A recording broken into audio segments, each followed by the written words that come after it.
కరీంనగర్ ప్రభుత్వ ఆసుపత్రి వద్ద ఉద్రిక్త పరిస్థితులు నెలకొన్నాయి. ఎమ్మెల్యే పిఏ వేధింపులు తాళలేక ఆత్మహత్యాయత్నానికి పాల్పడి చికిత్స పొందుతూ మృతి చెందిన రాజేందర్ కుటుంబానికి న్యాయం చేయాలంటూ బంధువులు, గ్రామస్తులు ఆసుపత్రి ఎదుట ధర్నాకు దిగారు.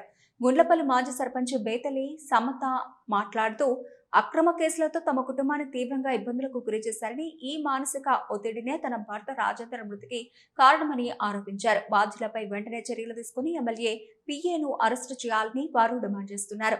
న్యాయం జరిగే వరకు మృతదేహాన్ని తీసుకెళ్లబోమని కుటుంబ సభ్యులు స్పష్టం చేయడంతో అక్కడ ఉద్రిక్తత నెలకొంది. పోలీసులు సంఘటనా స్థలానికి చేరుకుని పరిస్థితిని అదుపులోకి తీసుకొచ్చే ప్రయత్నం చేస్తున్నారు.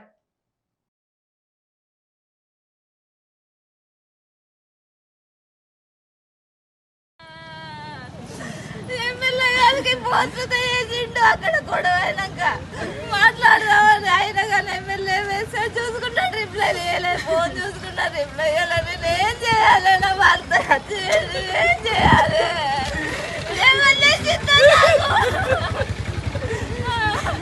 నన్ను ఒక్క మాట అనుకుంటా వేసుకున్నాడు. ప్రతి ఒక్కరు తెచ్చినట్టు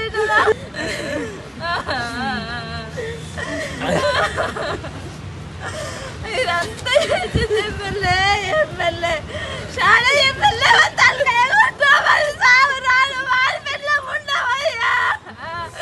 నా పిల్లలకు వచ్చినంతగా తాటి బిడ్డకు రావాలి.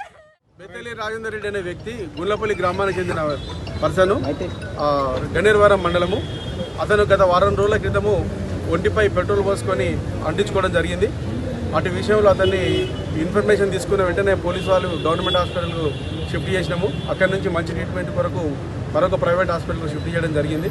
యాక్చువల్గా అతని యొక్క ఆరోగ్య రీత్యా అతను మంచిగానే పికప్ అవుతున్నాడు.